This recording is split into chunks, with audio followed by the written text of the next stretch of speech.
Good morning, students of class 10. Today we are going to look at a very short section of asexual reproduction before starting sexual reproduction from tomorrow. The section today what we are going to learn about is artificial propagation of plant tissues या artificial propagation of plant reproduction. कि पिछले दिन हम लोग vegetative reproduction के बारे में पढ़े थे, तो आज हम लोग आर्टिफिशियली कैसे यही चीज को आर्टिफिशियली किया जाता है उसके बारे में थोड़ा आइडिया लेंगे। तो आर्टिफिशियल रिप्रोडक्शन में जो होता है कि आप ये लोग घर पे देखे हो कि घर में या कोई भी गार्डन में, नर्सरी में जो माली का काम क्या होता है कि वो अलग अलग टेक्निक्स करके कि किसी प्लांट को कहाँ से काटना है। कि आप देखे होंगे कि रोज प्लांट में ये बहुत ज़्यादा यूज होता है कि उसका एक पार्ट काट के उसको दूसरे जगह पे बैठा देना। तो कैसे करके, या फिर कभी कभी आप देखे हो कि दो प्लांट को मिक्स करके हाइब्रिड प्लांट बनाया जाता है। तो ये सब जो टेक्निक्स होते हैं यही आते हैं आर्टिफिशियल प्रोपागेशन सिस्टम में। आर्टिफिशियल प्रोपागेशन सिस्टम बहुत सारे अलग अलग तरीके का होता है। जैसे one of the most simple technique is cutting and grafting. Cutting and grafting technique में क्या किया जाता है कि मान लीजिए आपके पास एक तरह का रोज का प्लांट है जो कि येलो कलर का रोज देता है, आपके पास दूसरा एक प्लांट है जो रेड कलर का देता है। आप एक ऐसा प्लांट बनाना चाहते हो जिसमें कुछ साइड कुछ रेड और येलो दोनों दे, तो आप कैसे कर सकते हो?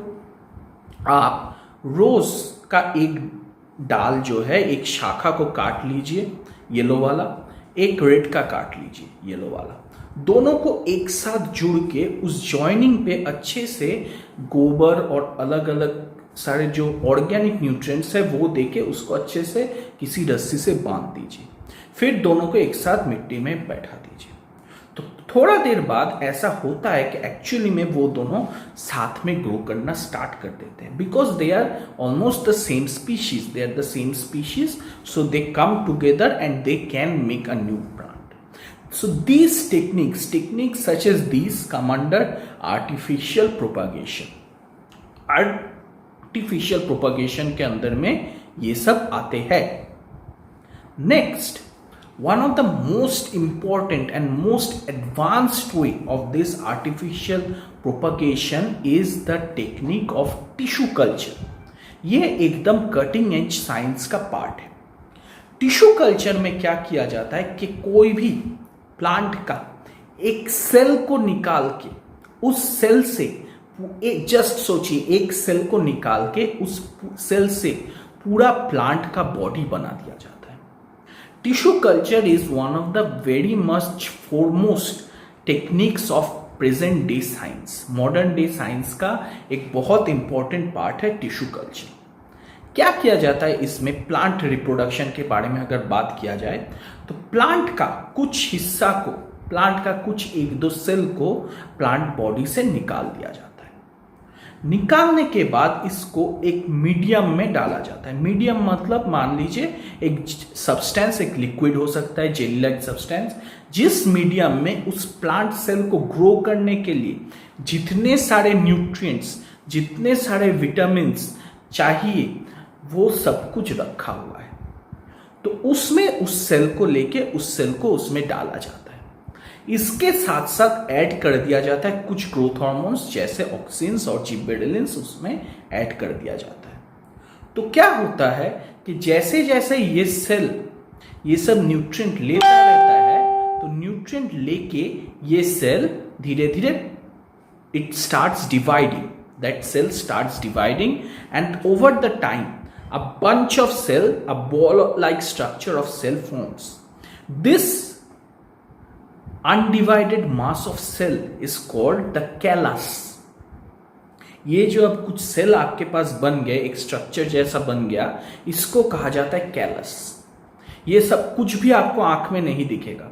This is entirely visible under microscope. पूरा चीज ही आपको माइक्रोस्कोप से दिखना पड़ेगा, क्योंकि आप एक सेल को लेके काम कर रहे हो और एक सेल अभी बन के कुछ सेल हुआ है, तो वो आपके खुला आंख में नहीं दिखेगा. You can see maybe a dot or something growing, but to get the structure under your eye you need to see it through a microscope. This callus then is again provided with more growth hormones. इसमें और भी growth hormone डाला जाता है, तो ये धीरे धीरे it can form a total plant. This is very important technique. This is a very important technology for our present day and for our future. Why? Because this uses a property of the cell which is called the totipotency of the cell. ये cell का एक property use करता है जिसको कहा जाता है totipotency. Totipotency का मतलब ये होता है कि वो एक सेल से प्लांट का हर पार्ट बन सकता है. आप सोचिए थोड़ा, अगर आपका नाक से एक सेल लिया जाए तो वो सेल को अगर आप ग्रो करोगे तो वो आपका स्किन ही बनाएगा. अगर आपके बोन से एक सेल को आप ग्रो कराते हो तो वो बड़ा होके बोन ही बनाएगा. लेकिन अगर आपके पास एक ऐसा सेल हो जो बड़ा होके कुछ भी बना सकता है, all things it can make based on the nutrients it is provided, then that is a very important thing. Humans में क्या ऐसा किया जा सकता है? जरूर. ह्यूमंस में एक तरह का सेल्स रहता है जिसको कहा जाता है स्टेम सेल्स.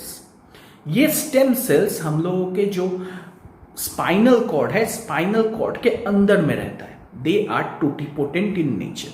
उन लोगों में ये क्षमता है कि वो कोई भी सेल बना सकता है. तो ह्यूमंस में टिश्यू कल्चर के लिए ये स्टेम सेल्स यूज किया जाता है. इसके साथ साथ अब ह्यूमंस में इसका इंपॉर्टेंस क्या है? हम प्लांट से थोड़ा हट गए टॉपिक से, लेकिन थोड़ा इसको समझने के लिए, टेक्निक्स का इंपॉर्टेंस समझने के लिए बहुत जरूरी है. मान लीजिए कि किसी का एक किडनी खराब हो गया, अब उसको डोनर नहीं मिल रहा है, कि उसका ब्लड ग्रुप रेयर है या कोई भी दिक्कत की वजह से उसका डोनर नहीं मिल पा रहा है. वहां पे क्या किया जा सकता है?